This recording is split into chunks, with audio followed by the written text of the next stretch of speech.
এত ইলেকশনে ইঞ্জিনিয়ারিং জোর করে হারিয়ে দেওয়ার অনেক কষ্ট আমরা নির্বাচনের ফলাফলকে মেনে নিয়েছি।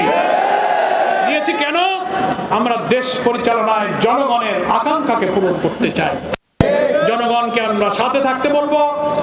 সরকারের অভ্যন্তরে হোক, সাবেক উপদেষ্টাদের মধ্যে হোক, যারা ইঞ্জিনিয়ারিং এ যুক্ত থেকেছেন, যারা বিশেষ করে দলকে ক্ষমতায় আনবার জন্য অন্তর্বর্তীকালীন সরকারের ভেতরে থেকেও চেষ্টা করেছেন, বুকে হাত দিয়ে আল্লাহকে সাক্ষী রেখে আত্মবিচার করুন।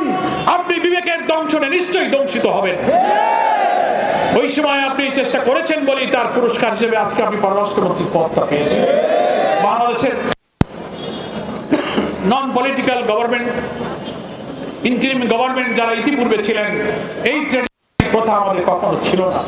আপনি চট করে মেয়াদ শেষের অব্যবহিত পরেই আপনি মন্ত্রিত্বের পুরস্কার গ্রহণ করলেন, আর সরকারের মধ্যে থাকা লোকেরা আপনাকে পুরস্কার প্রদানও করল। এই মহব্বত, এই ভালোবাসা, এই প্রেমের মধ্যে নিশ্চয়ই কোনো রহস্য আছে। এই যে উভয় পক্ষের প্রেম এমনি এমনি হয় নাই। ক্ষমতায় আনার জন্য আপনি যথেষ্ট সার্ভিস দিয়েছেন, তার একটা কৃতজ্ঞতা তো করতে হয়। নুন খাইলে তো গুণ গাইতে হয়।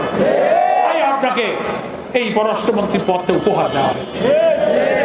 ফলে আপনারা বেজার হওয়ার কিছু নাই। আমরা সত্য কথাই বলছি। কেন আপনি বেজার হবেন? আপনাদের জন্য আমাদের মায়া লাগে, দয়া লাগে, দোয়াও করি যে আপনারা সুস্থ থাকেন, দেশ জাতির জন্য কল্যাণকর কিছু করেন। জামাত ইসলামের প্রতি কোনো অপবাদ দেবেন না, ভুল ধারণা করবেন না, অহেতুক আশঙ্কা করবেন না।